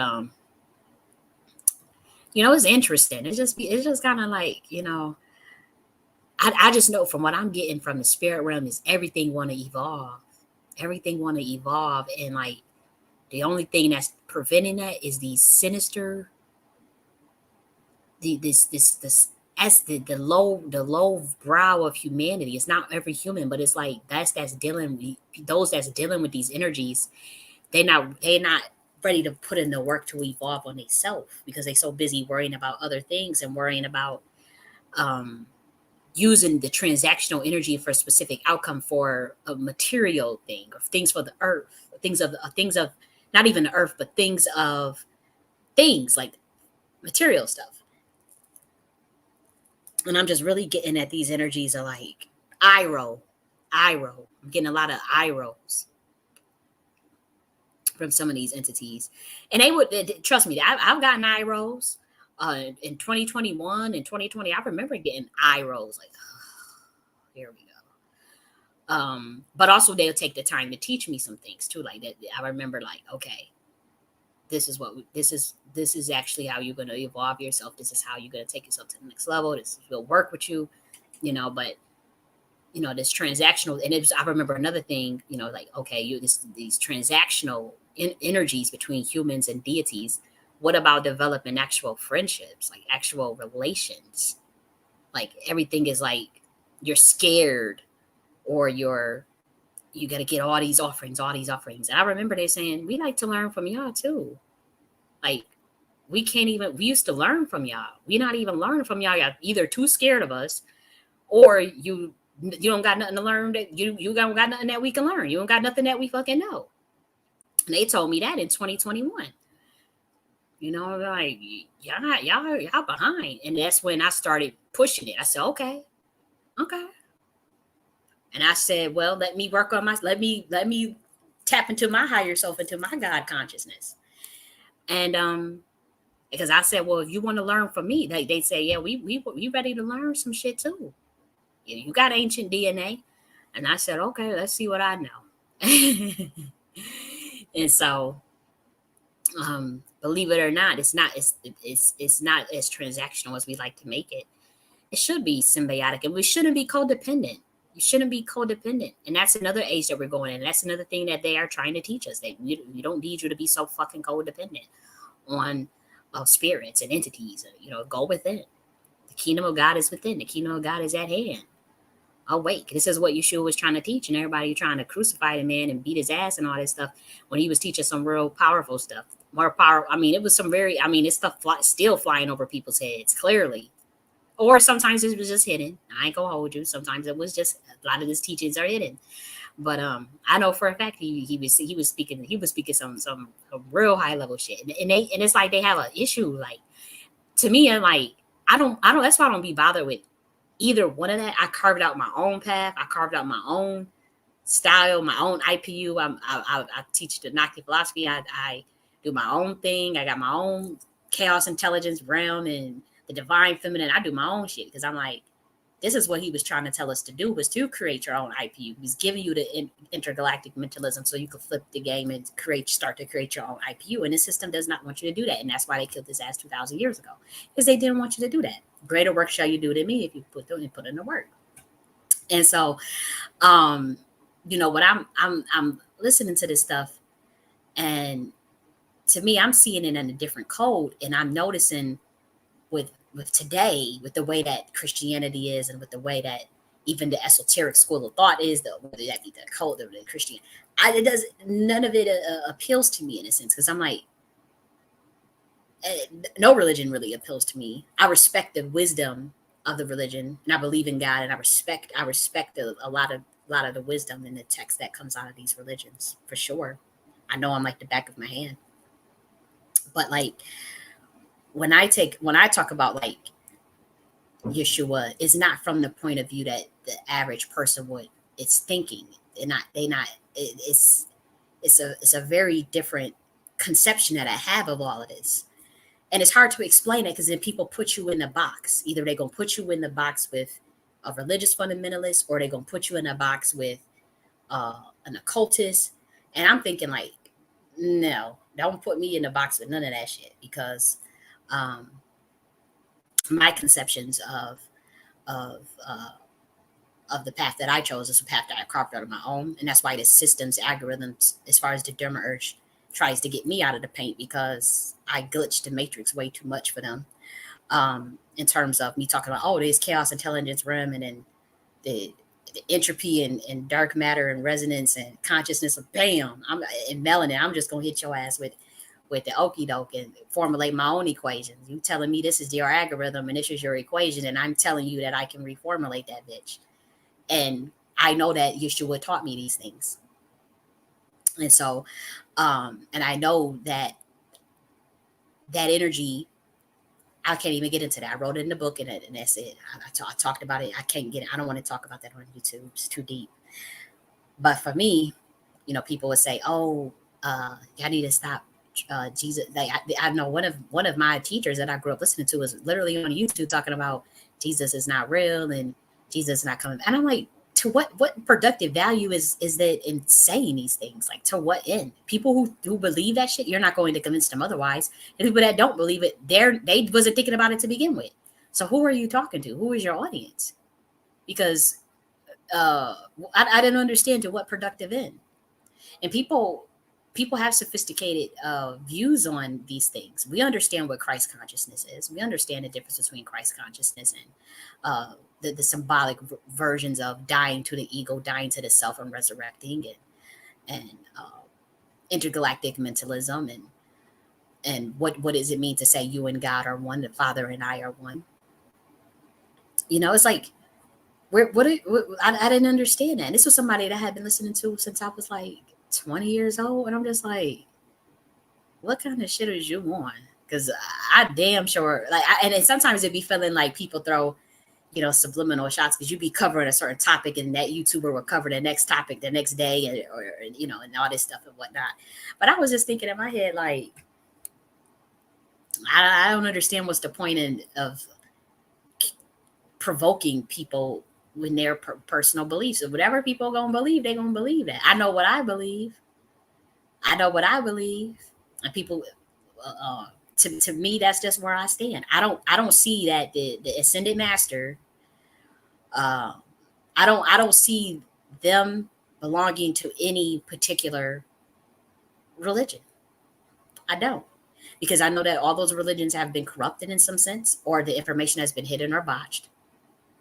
And so a lot of the entities, I don't see them as belonging to any particular pantheon, or they got to stay here. If you're doing this, you can't do that. If you know, oh, you're not being a proper Christian, or you're not being a proper Muslim and all this stuff. I don't get into all of that. I let you humans, y'all want to finagle and worried about that stuff, and judge one another based on practices and ritual and all that. I ain't got time for it. I'm like, my mind is on some old other type shit. Okay. And whatever me and the gods got planned, or whatever we doing, uh, whether I'm in a quantum entanglement session or not, whether I'm in my octave higher self, my oversoul, or whatever form I'm in, I'm worrying about myself. But I do know a lot of the teachings that I have, a lot of the teachings I do know come from very specific entities. I have not hid them. I have put them, I have wrote about them extensively in my writing material. Um, and I don't hide it. It's nothing that I'm hiding. It's nothing. I told you who I was an octave of. I don't hide that. Okay. And so, my body of work, yes, I've created it as Kali J.N.S, as me being an octave now, like just how you have other avatars, you have other deities. Um, what happens when you ascend? This is what Yeshua was trying to teach us. How do you, human to divine? You're born a human. Some of you came in as angels in human flesh, and you transcend and ascend into your own divinity, ascend into your own godhood through the process of enlightenment. Through his was through intergalactic mentalism, through the various studies that he took on was more so of the East. A lot of people don't know those things. They don't. He was also put through the same similar program that I was put through as a priest of Melchizedek, and um, descendant of the royal bloodline of the dragon riders that do have their own secret societies that do bullshit to their children. He's put through a similar thing like me. And so these are the things that we trying to tell you humans, and y'all still stuck in like 500. I don't know, y'all just like 500 years behind or some shit. Like, and we trying to be patient and whatnot, but it's like now that's why I told you in that Ryan Garcia video that I just put up. That's why God is running around here, blitzkrieging your asses, literally just popping open your pineal glands all over the place. That's why I have people on the internet screaming, talking about uh, Jesus told him this, and oh, it's the judgment and the final, and God's saying this, and they able to see different realms and different dimensions. And they talking about different dimensions and interdimension, just like how I was in 2022. This is going to keep happening. This is because it's taking too long to wake y'all up, and so now you have to be forced to, because y'all taking too long. Y'all take all the information is right in front of you, and you guys are taking way too long. And so don't be shocked and don't get upset when you wake up one day and your pineal gland is split wide open, and you are also channeling, or also in different dimensions, talking, having telepathy, and all types of things, because and able to see the truth for what it is, able to see this world for what it is. I can't wait, and I know it's happening. It's already happening. But I can't wait till more and more of you wake up. So then I don't have to be the one that's alone in all of this or feeling alone. And I know I'm not. I know it's other people, but my thing is they either quiet or they letting me out uh, to say these things, and then nobody and they know what I'm saying is true, but then everybody is acting like they too scared to speak up, or because it's a cult, so they have to keep it a secret, because it's the stuff that's supposed to only be for a secret society or something. And so I'm out here uh, just saying, just talking my shit, and everybody acting like they don't understand what the hell I'm saying. Like I'm just making some shit up. Nah, hell nah. No, not at all. And so I can't wait. That's why I cannot wait. Just like how it happened to me, where I just woke up one day and my pineal gland was split open, my crown chakra was just open, and was forced to awaken. I was forced to awaken. That's going to be the same thing with many of you. You're going to be forced to awaken because you've taken too long, and we don't have time for the bullshit. We don't have we don't have patience anymore. And I can't wait. So that I don't have to be the only, and it's already happening. That's why Cat Williams did his interview with Joe Rogan. If you read some of my books before that interview came out, talking about the same exact topics. That's, I'm like, damn, this is very interesting. Like everything that he mentioned in that interview, I already wrote in the book years ago, or just put out with the divine feminine language of the gods before the interview though. And so I'm like, damn, I'm thankful for that, because now the topics that I'm talking about, it's now he's putting it out there in a whole 3-hour interview where people can go back and like research stuff and study things or find out more, or at least have some working knowledge of some of the shit that he was saying in there, the stuff that I was writing about. And so I don't have to be alone. So, and I'm like, damn, Cat Williams and all this shit. We would have some banging conversations. And I would sit and do listening, because I wouldn't even be wanting to all talk. But I was like, damn, we would have some real deep ass motherfucking conversations. I know I would learn me something. I know I would be, I'm looking for them type of conversations, like at least somebody out here. Damn. Because everybody else, they too scary. They be knowing this shit, and then they I don't know what the hell's wrong with y'all. Just leaving me out here to take all the hits. Nah, it's changing though. It's getting better. It's getting so much better, man. 2 years ago, whew, whew. But it's getting so much better. It really is. We got some amazing people out here getting the information out as well, and talking about esoteric topics and trying to catch us up about the state of the universe and where we're going. The field of quantum mechanics is going to change wildly once they implement consciousness and density into their conversations. The quantum mechanic field is going to be more spiritual, believe it or not. It's going to merge with neuroscience, neurolinguistics. Neurolinguistic programming is going to also undergo some major changes. And so we have a chance as humanity. I'm on the up and up. I believe in righteousness and justice, love and peace and enlightenment for all. And so I'm not about to be going the route with humans doing some sherm shit. I'm not going that dark route. And so I'm hoping that you collectively as humans as well want to go the righteous way, want to go the right, go up, and not continue to be in a slumber. That's what I'm hoping for. So then that way, we can our paths can converge instead of diverge. Because right now, a lot of the chosen ones, we feel divergence. We are divergence, and so we stick out like sore thumbs, and we take the hits the most. We take hits because of it. But anyways, that was a tangent. Back to channeling. Yeah, channeling is definitely real. It's definitely cool. Some channelers, they channel angels, extraterrestrials, different dimensions, gods. It's a cool phenomenon. It's just better if it's a gift that you're born with, or if God decides to choose you as a vessel. Other than that, again, it is a craft still. You do have to be able to handle that level of energy. Do you know that when Kalima had possessed me in 2022, I couldn't even stand. My whole body was shaking so hard that I couldn't even stand, and I kept passing out. And she kept saying, "Stay with me, and handle it. Stand up, and you can handle this." I had never felt that much power before in my life. I felt like I was about to fucking explode. That shit was wild ass shit, and I didn't ask for it. I didn't say, "Oh, come and get." Nah, That was some wild ass shit, man. And that's because I didn't know how to, but I got through it. But it did feel like I was like, I was sweating so profusely, breathing so heavy,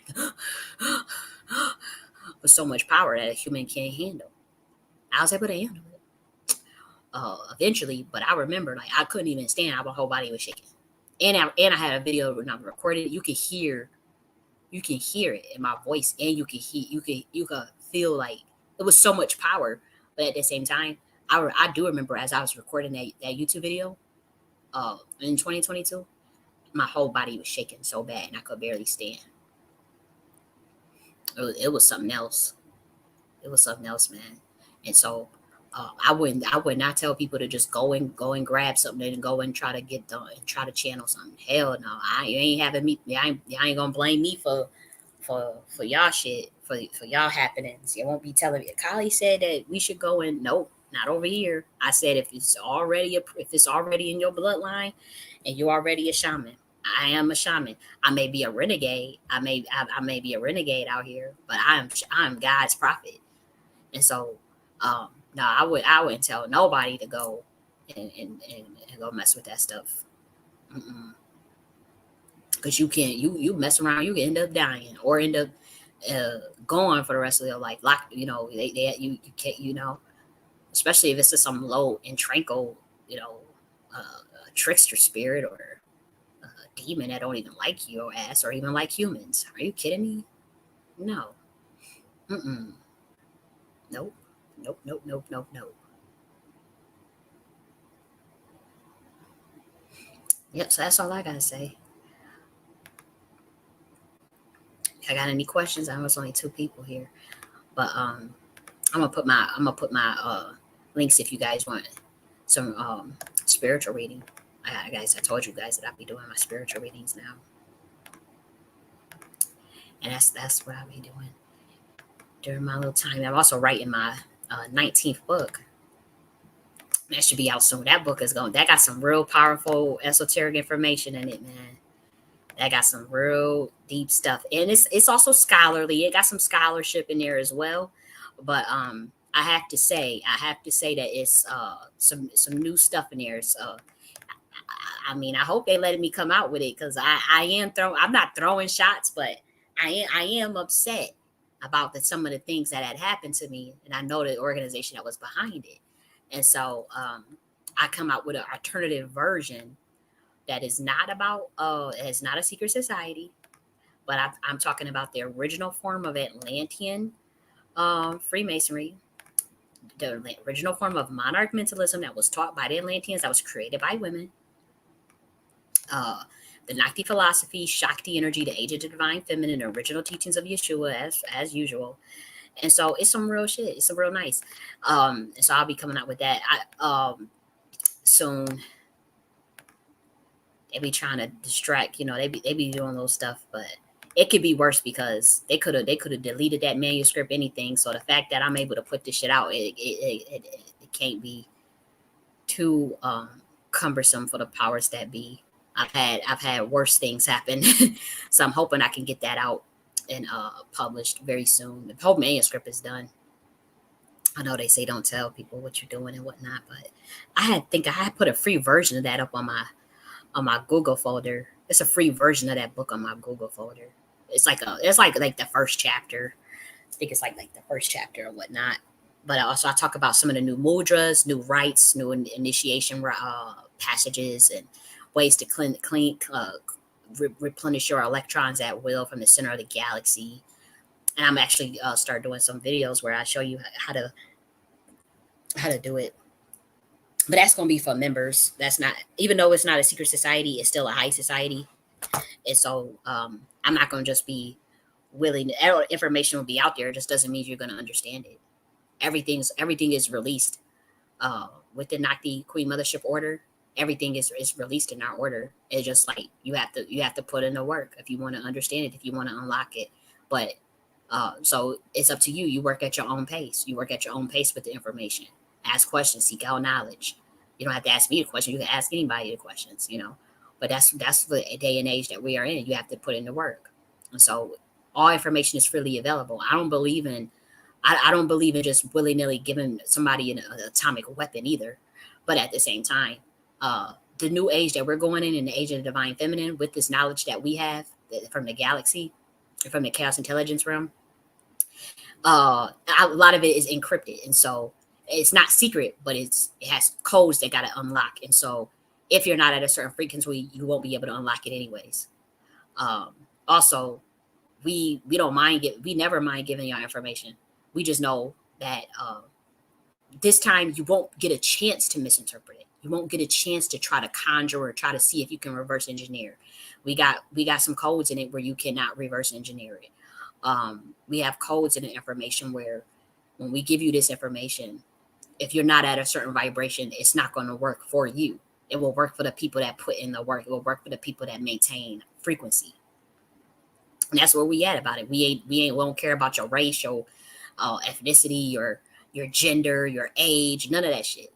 This is about your frequency. This is about your heart space, your heart and mind space, heart and mind coherence. And so if the heart and mind coherence is at the vibration that can handle it, of the chaos intelligence being, those codes will be revealed. The information you will learn at your own pace. You will put in the work. That's like how Manly P. Hall had to put in the work and was and did not agree with a lot of the things that was going on in an organization, but he knew at a high level of how to put things together. He took the time to study. He took the time to work on the inner man, or the inner man, the spirit man, the truth. And so that's what the information that would be given out, in terms of people thinking like, oh, we're waiting. Because I know that I know of a fact that there's covens and occultists that study some of my work and trying to look to see, oh, how can we take this and figure out a way to reverse engineer it, or to figure out a way to uncrack, or what she gonna teach us, or what she gonna say. It's not going to be y'all not gonna be sitting up there harming children and shit and thinking y'all about to work with knowledge from the chaos intelligence realm. You are out of your mind if you think you about to be sacrificing people and goats and animals and fucking up the planet and tricking people and all this stuff, and then about to sit up there and work with sigils from some of our realm, and work with and do our mudras and think that shit gonna work for you. Our mudras will not work for you. You will not be replenishing your electrons from the center of the galaxy. You will not be doing. You won't get shit. It's already encrypted. We have Tahuti created some of these things. I created a lot of it, but we've given clearance, like in terms of the actual algorithms of unlocking this knowledge and of unlocking those codes from this. This is a mind science too. So it's all intergalactic mentalism. We ain't sitting there. You about to sit up there and do our rites, like how people could do the lesser banishing ritual and all this stuff and do all types of crazy shit. Like, nah, we're not doing that in 2024. You don't have to follow me. I don't care what. I'm not here to try to push my thoughts on nobody or try to tell people what they need to do. I don't give a damn. But I'm just saying, like 100 years from now, 200 years from now, where with humanity, they try to bury it, or they find some of this stuff in the cave somewhere, and they figure out, oh, what was this mudra? What's this stuff of the chaos intelligence realm? What is a Nakti right? What is this mudra mean? Oh, this was invented in 2024. Oh, this means, and then they try, and then but y'all done went to war with each other, and done went in the dark ages or some shit. Y'all think y'all about to do just like how y'all did with the Egyptian pantheon stuff, and with some of the stuff from the Hindu pantheon. How y'all bastardized that? How y'all bastardized Gnostic teachings and bastardized Kabbalah teachings? Y'all not doing that shit with the Nakti philosophy and the Nakti teachings. Nope, because it's coming from the chaos intelligence realm, and what we do in the age of divine feminine, we can change the laws of the universe at will. We change the laws of the universe at will. We throw codes in there. We do not just work in binary code, zeros and ones, zeros and ones. We do not do that. We don't have to. And so we will switch that shit so fast on your asses, and it won't be funny. That's why, like, believe it or not, that's why, like, they didn't care about Solomonic magic coming out, because they didn't think it was powerful anymore. They didn't think, oh, it worked anymore. No, it's certain. We changed the light codes in that. Only certain people you get the right light code and the right high vibrational being to work with some of that stuff that y'all feel is like outdated. No, that shit will knock your ass right on back. That shit still work. It's just that a lot of that stuff that they release to the public now is because they feel it doesn't work, because it's not working for them, because of their vibration, because of the the blood on their hands, and they usually stay, demonologists usually stay from the stuff from the angelic realm. And so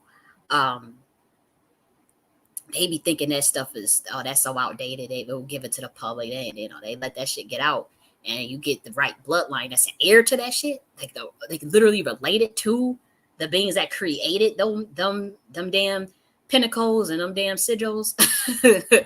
You better run for cover. And so that's what we're dealing with.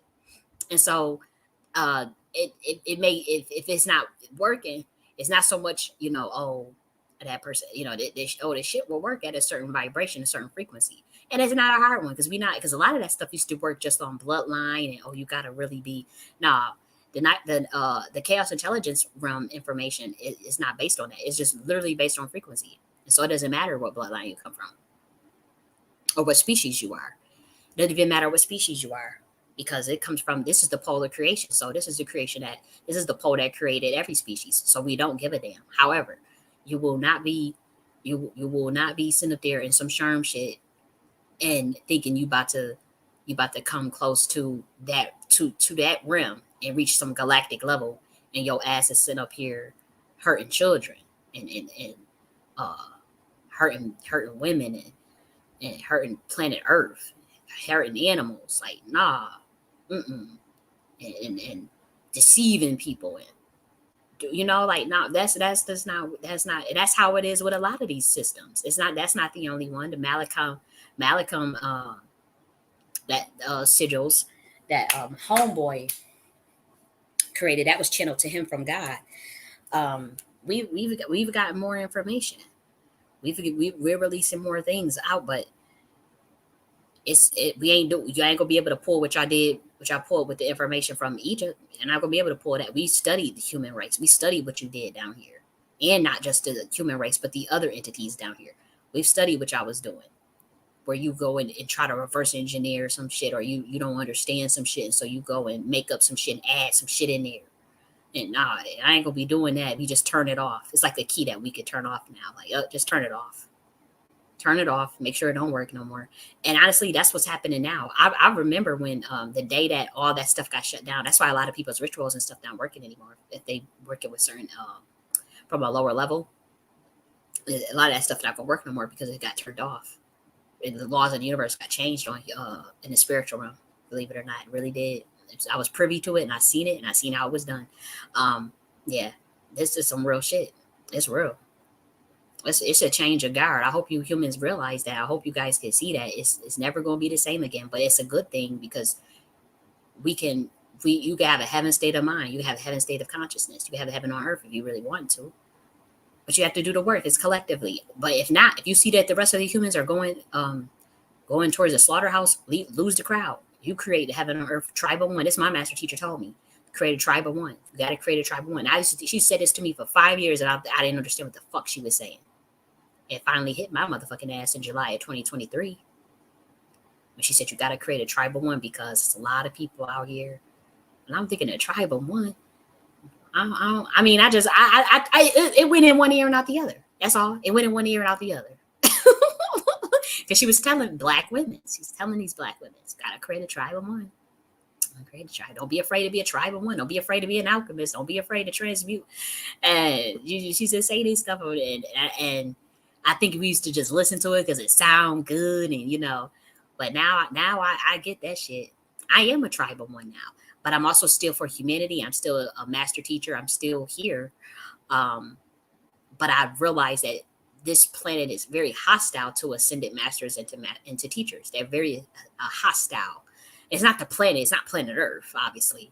It's not the ancestors. It's not the Earth itself, the core of the Earth. They're very grateful for us. It's the humans. It's some of the humans, not all the humans. It's some of the humans, and it's these the people that run the system, the elites. They are big on mind control. They're big on they're big on keeping humanity in a certain state of consciousness. So if you have certain people like me running around talking about, hey, here's a chaos intelligence realm teaching. So if here's some teachings of the new channeling. Come on now, you know. So, but that's what I signed up for. I wouldn't want it any other way.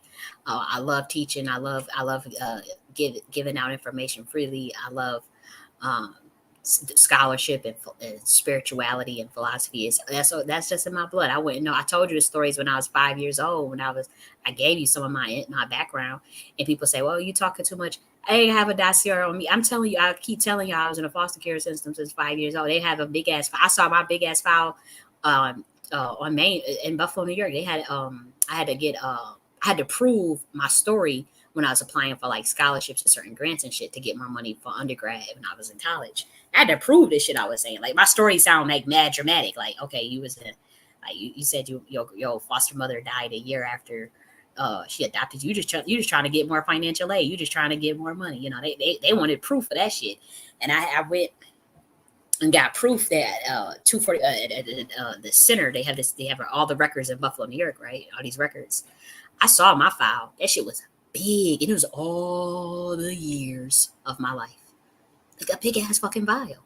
A big ass government file that's still on record. Like, because this, I guess that's what happens when you're in a ward of state. And I know I have a big ass dossier, even more big ass file since I started writing these books and going in the reparation space and doing activism and public scholarship and YouTube.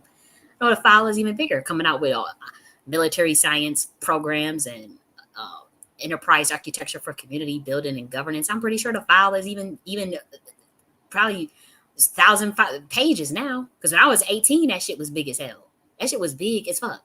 And she let me see it. The lady let me see it, and I was looking at it, and she said, "What documents do you actually need?" I said, "I need proof of this. I need proof of that." And she went and made copies of it and gave it to me, and then closed my file and put it back in this big ass bin and locked it.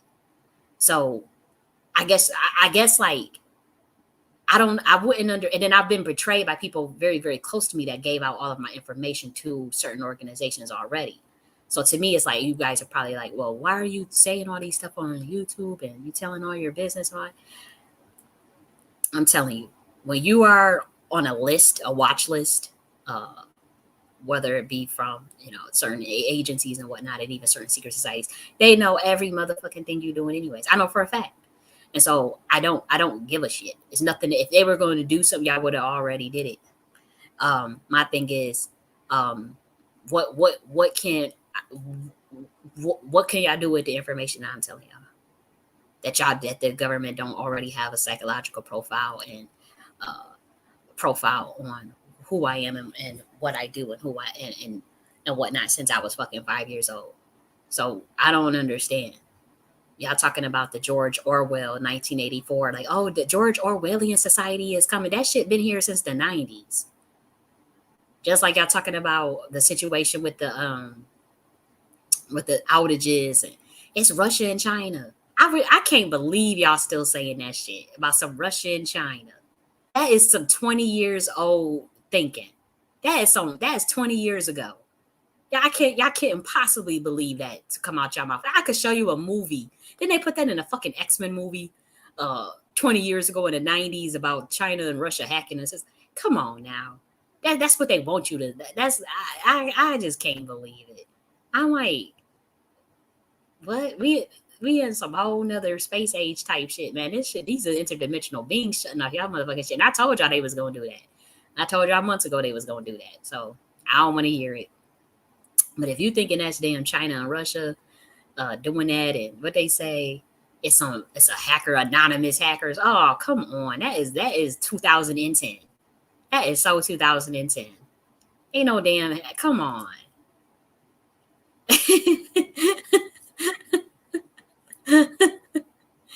And so, this is where we're at.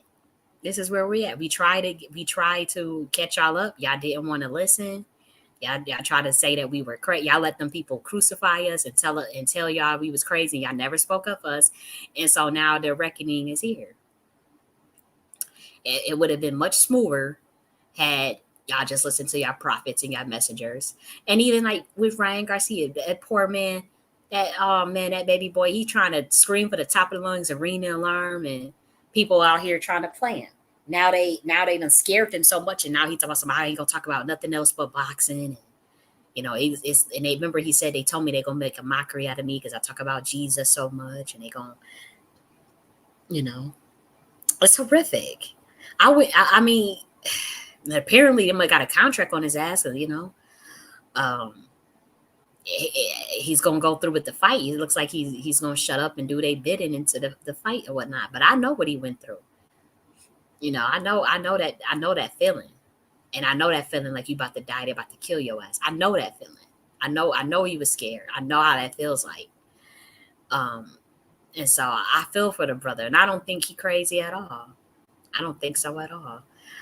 And so I'm hoping that, you know, he stays protected and stays strong and don't fold at the same time. You know, I do hope he continues to tell us his truth and tell us his perspective on what he think is going on. He just has to, I would say, uh, descend in interdimensionality. Because I said I wasn't going to use the word grounded anymore. I'm looking for a better word from grounded. I'll find one. But he just needs to come on down a little bit. His crown chakra is too open. And it's making him. I know what has happened to me. I told you guys. I explained in that video, and I know when you up there and out there, you come off as manic, but he's not manic. He's just in, like I said, he's just in two different realms. He's in the spirit realm, while in the physical body, and so um, he's trying to communicate things to us, and he can see who he really is. He can see who he really is. That's why he's saying, "No, I ain't going. I'm God," and you know he can see who he really is, and that's some heavy stuff. And now they're gonna try to MK Ultra his ass back to sleep, or give him some medicine and try to scare him into, you know, being silent. They're gonna threaten his. I hope he don't got no kids and no wife or nothing, because they probably already threatened him. You know, if he don't shut up and stop talking about what he talking about, because he blew the keg open, just like how Kanye West blew the keg open. You see what they did to him. You know, he blew the motherfucking keg open. You know, and so it's gonna be more that do it too. It's gonna be more and more and more, more and more and more. And God is gonna pop the pineal glands of many of you celebrities, many of you uh, average Joe Smokes. Gonna pop the pineal glands like bloop, wake your motherfucking ass up. And you're going to see the truth. You're going to see the universe. You're going to see spiritual things. You're going to see so many things. And you're going to feel zooted and booted.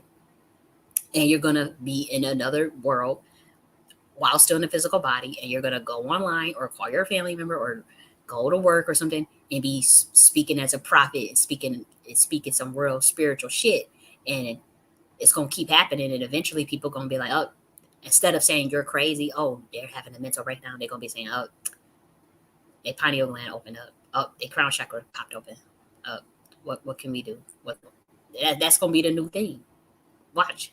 Maybe not this year, next year, but watch. In my lifetime, I'm decreeing and declaring this. In my lifetime, I'm already seeing it. I had told a family member in July 16th in 2023. I said, God told me that this was what's gonna happen to the human race, and this is what she was gonna do to the humans, and this is what. And they looked like they said, "Oh my gosh!" I said, "Yeah, they're gonna be popping open. The pineal gland gonna rip open just like me, so that I'm not the only one out here talking like this, so that I'm not the only one that has to take the hits." I told them that. Next thing you know, it started happening. Boom, boom, boom. It's gonna happen more and more. And instead of people saying, "Oh, lock them up and they crazy," or it's gonna be more so like, we need to have they back and their pineal gland just open. They had their awakening. And so just wait for it. Just wait for it. Let me get my ass off here. I done talk my ass off today. I done uh, had a good little day. Let me get my ass up off of here. I hope y'all have a good Friday. I hope y'all have a good weekend as well. Have some good times. Spread love, make love, enjoy good times, good food, good energy. Have a good time. I'm gonna talk to y'all later. Bye.